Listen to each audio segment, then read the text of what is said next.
Hi, I'm Sandra. Growing up in a family where the scales always seemed tipped was never easy. My brother David was the golden child, the one who could do no wrong in our parents' eyes. Then there was me, always in the background, the afterthought. I met Liam 2 years ago at a friend's art exhibit. He was different, kind, attentive, and incredibly supportive. We connected instantly, bonding over our love for indie films and old books. When he proposed last spring under the blooming cherry blossoms at our favorite park, I said yes without a second thought. We were thrilled, dreaming of a small but beautiful wedding. I even had a wedding fund my parents had promised me, just like they had given David 3 times over. But everything started to fall apart one Sunday afternoon during a family dinner. David announced his third engagement, and the room filled with congratulations and toasts while I sat there, a fake smile plastered on my face. Later, when I casually mentioned my wedding plans to my parents, the room went silent. You know, Sandra, we had to use some of your wedding fund for David's ceremony, my dad said, not meeting my eyes. He needed it more, you understand, right? I felt as though I'd been punched in the gut. Use some of it? What does that mean? I managed to ask. My mom's voice was unusually sharp as she added, well, it's all gone. We thought you'd take longer to find someone, given your history. David needed it. Just like that, it was gone. I could barely keep the tremor out of my voice. You promised me. You promised that the money was for my wedding. How could you decide on your own to give it all to David? It was necessary, Sandra. Your brother has gone through a lot with his divorces. He needed a fresh start, a proper wedding to set things right. My dad explained, as if it made perfect sense to erase my dreams for David yet again. And what about me? Don't I deserve a fresh start too? I stood up, my chair scraping loudly against the floor. I've been planning and saving with Liam, counting on that fund. My mom's response was cold, dismissive. You should have been more proactive about your relationships, Sandra. We made a decision based on necessity. I left the dinner early, my heart racing and my mind reeling. Liam was waiting for me at home, and seeing his face was the only thing that felt right. That night, I broke down. We talked for hours and decided that we wouldn't let this destroy our plans. We'll have our wedding, Sandra, no matter what. Liam reassured me, holding me close. We downsized everything, chose a smaller venue, cut down the guest list, and made homemade decorations. It wasn't the wedding I had imagined, but it would be ours, filled with love, not the weight of betrayal. That night, as I lay beside Liam, a sense of resolve settled over me. My parents had made their choice, and now I was making mine. They would not dictate my happiness. This was the beginning of my new life with Liam, free from favoritism and unfair compromises. The anger and hurt boiled inside me for days after discovering their betrayal. I needed answers, so I arranged to meet my parents for coffee one chilly morning. The air was as tense and cold as my nerves. As soon as we sat down, I couldn't hold back. Why did you do it? Why did you give David my wedding fund without even discussing it with me? My dad sighed, rubbing his forehead. We thought we were making the right choice. David's situation was urgent. He needed to settle down after everything he's been through. And what about me? What about my wedding? My voice broke, the hurt evident. My mom looked around nervously, her voice low. Your brother needed more support, Sandra. You've always been the strong one. So that's it. You decide on my behalf because I'm strong. You spend my wedding fund as if it's nothing. The disbelief and hurt mixed into a bitter cocktail of emotions. We didn't think you'd be getting married so soon, my dad added, trying to justify their decision.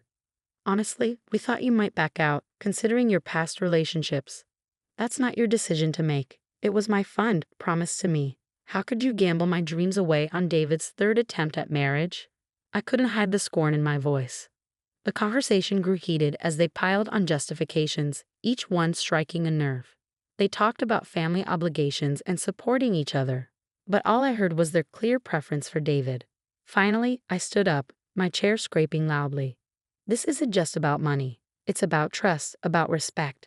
You've shown where your priorities lie, and sadly, it's not with me. Leaving the cafe, I felt both liberated and sorrowful. The confrontation had laid everything bare. The parents I thought I knew prioritized David over me without remorse. The emotional toll was heavy, and I spent nights ruminating over every word exchanged. It was clear they saw David as the one who needed protection, while I was just expected to cope and move on, always the resilient one. In the weeks that followed, Liam and I continued planning our wedding. We chose a quaint local park for the ceremony, a stark contrast to the lavish venues David had enjoyed. Our decorations were simple but beautiful, handmade with care and love. Our guest list included only those who truly cared for us. No pretenses, no forced smiles. When I sent out the invitations, I made a conscious decision not to include my parents. It hurt, but it was a necessary step to protect my own well-being. They had chosen their path, and now I was choosing mine. Planning our modest wedding became a healing process. With each decision, I reclaimed a piece of myself that had been overshadowed by my family's expectations and favoritism. Liam stood by me, his support unwavering. We were building something true and lasting, far from the shadows of betrayal. This wasn't just about creating a wedding day, but about laying the foundation for our future. A future where our choices mattered and where we were free from the weight of unfair family dynamics. Our wedding day dawned bright and beautiful, a stark contrast to the storm of emotions that had led up to it. The park was bathed in the golden glow of the morning sun, the air fresh and filled with the scent of blooming flowers. It was simple, nothing like the opulent affairs David had, but it was perfect for us. Liam and I had chosen every detail with care, from the wildflowers that lined the makeshift aisle to the gentle acoustic music that played in the background. Our friends and a few family members gathered, their faces bright with genuine happiness and love. There were no ostentatious displays, no unnecessary pomp, just a heartfelt celebration of two people committing to each other.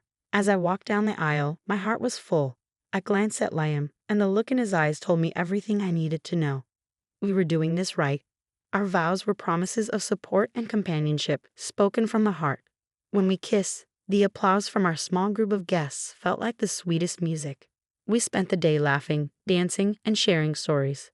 The reception was a joyous, intimate gathering with homemade food and decorations that our friends helped create. It was a true reflection of who we were as a couple, not just a spectacle for the sake of others.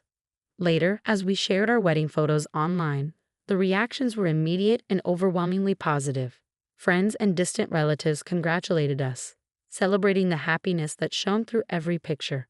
However, not everyone was pleased. When my parents saw the photos on social media, their reaction was a mix of shock and fury. They hadn't expected to be excluded, despite everything that had transpired. How could she not invite us to her own wedding? My mother's text read, brimming with indignation and hurt. After everything we've done for her. My father's response was colder and more cutting. Ungrateful.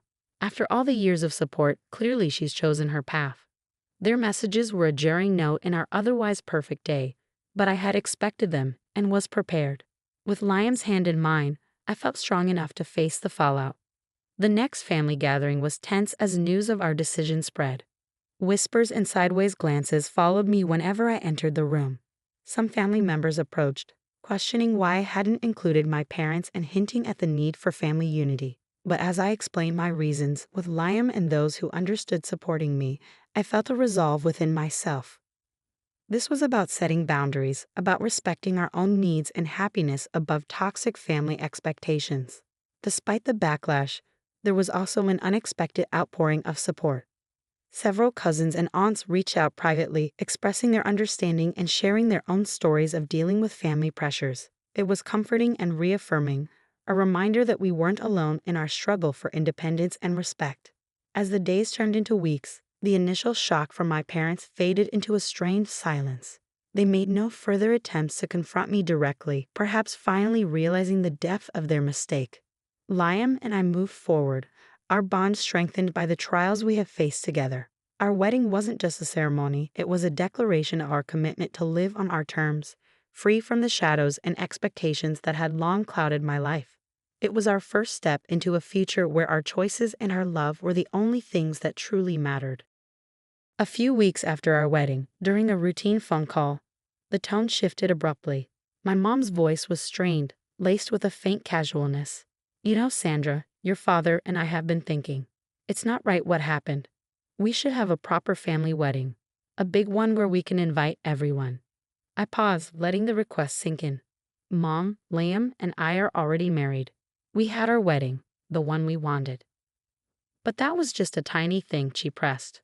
We're talking about something significant, where we can celebrate with all our friends and family. Think about your father, how much it would mean to him. The conversation took a darker turn when my dad came on the line, his voice unusually somber. "I've been feeling very unwell lately, Sandra. The doctor mentioned stress could be aggravating my heart. Not seeing you get married properly is taking its toll." The guilt trip was palpable, making my heart race with a mix of anger and sadness. I knew this game, their manipulation had shaped much of my life. But this time, I was no longer the child they could sway with guilt. "Dad, I'm sorry you're feeling unwell, but our wedding has already happened. It was real and meaningful to us. You choosing not to support us beforehand doesn't give you the right to demand a redo now." There was a heavy pause on the line, then my mother's voice, sharper this time. "You're being very selfish, Sandra. After all we've done for you, this is how you repay us? By embarrassing us in front of our friends?" The old me might have caved, apologized, and tried to mend things, but I had grown, fortified by Liam's love and the support of true friends. "No, Mom. What's embarrassing is using your daughter's wedding fund for your son's third marriage without a second thought. Liam and I are happy with how we celebrated our love, and that's all that matters." The call ended abruptly, their words hanging in the air like a bitter aftertaste. I knew this wasn't the end of it, but I felt a newfound strength within me. I wasn't the same person who once feared their disapproval. Days later, a letter arrived, formal and cold. It was an invoice detailing every expense my parents had ever incurred on my behalf, from school fees to the smallest of loans. At the bottom, a note read, "Since you've chosen to exclude us from your life, we believe it's fair you assume these costs." Liam and I laughed hollowly over the absurdity of the document. "Are they serious?" he asked, eyebrows raised. "It's just another manipulation tactic," I said, ripping the letter in half. "But it won't work this time."